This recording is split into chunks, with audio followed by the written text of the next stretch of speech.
Let's do a February spread together. Well, not exactly a February one, because I use cyclic planning instead of monthly, but still.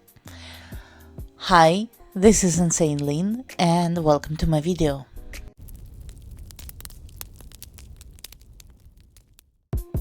I always start with choosing the materials I'm going to use.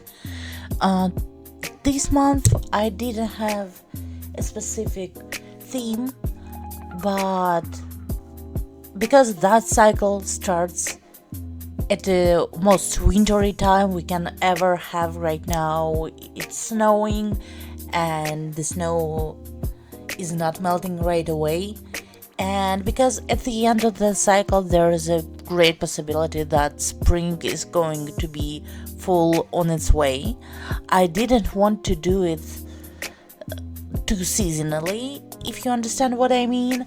But I did want to have some winter vibes, and that's why I went for the blue tones, because blue tones still associate with something cold, and that's why I've chosen that color palette. Here I'm using dot markers from Archer and Olive.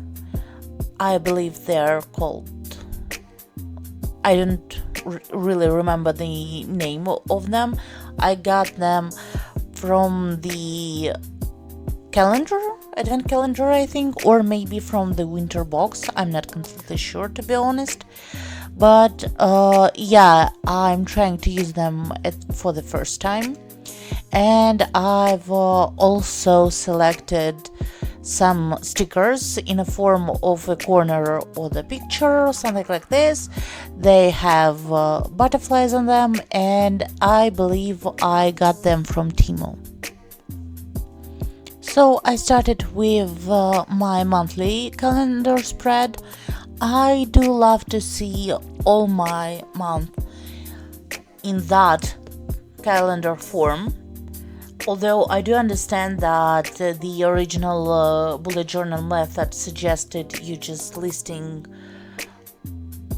the dates and writing near them, but that kind of view is really useful for me.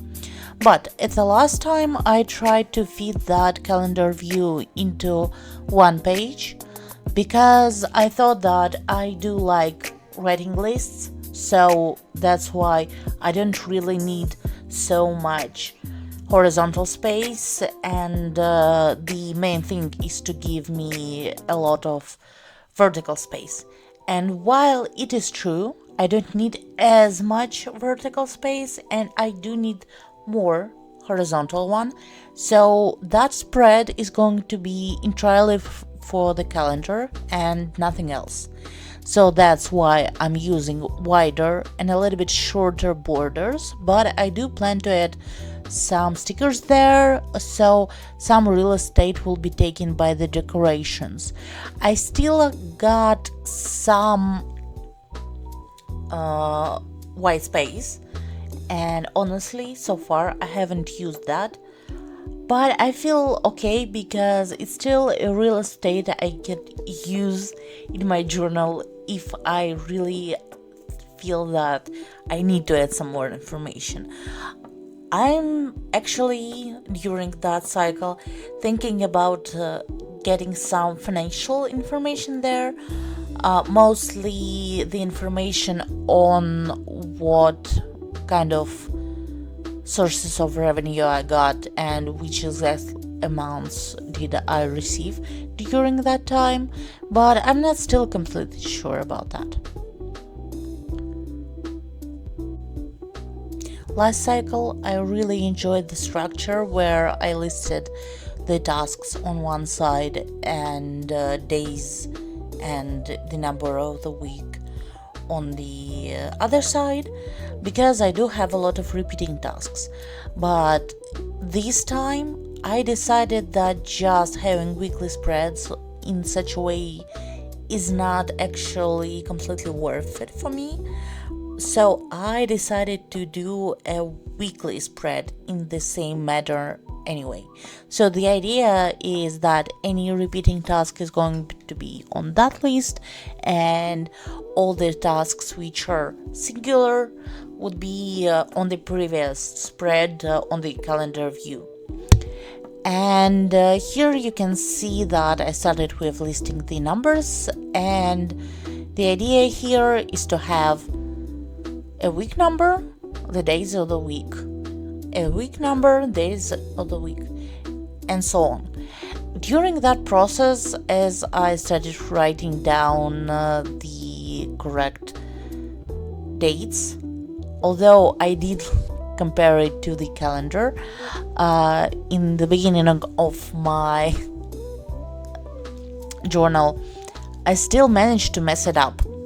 I was actually looking for the third week of third month of the cycle, and luckily February has only 28 dates, so the dates were still okay, although I did mess up the number of the weeks, so I had to change them on the go. And yeah, I do realize that it doesn't look too pretty to fix things like this, but actually I don't really want to bother with cutting the piece of paper and sticking it out, so that thing doesn't bother me as much. And if it did, I would for sure correct it, but still, this is too minor for me to care. And you can also see that I've written tasks 2 times and covered the first one with a sticker to have it, nice and done. And I've been already using that spread. I'm only voicing it right now, and honestly, that is a great idea. I'm not sure if I really need so much place for the regular tasks, but I still do enjoy it and the way I'm using it. Last 4 weeks I had an issue with the type of spread I'm doing right now, is that it was hard for me to visually see which task correspond to which day.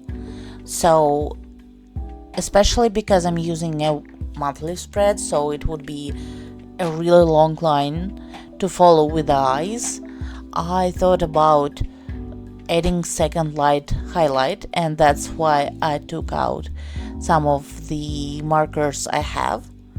But luckily I realized soon enough that the dot marker thing would mess up the second light highlight, and also I haven't really practiced it so much, so I missed that second light highlight already the last time I did that spread. So I decided to use just lines of the same color, although it's a little bit random, so I just chose the number 5 to have that divider, because it's visually easy to find the right line if you only have 5 lines. And unfortunately, because I didn't really plan for it, my last section is 6 lines, I think. And if I calculated that beforehand, I probably would just leave with 5 lines and give it a little bit more space, just blank space underneath. But oh well, I will think about next time I do a spread like this.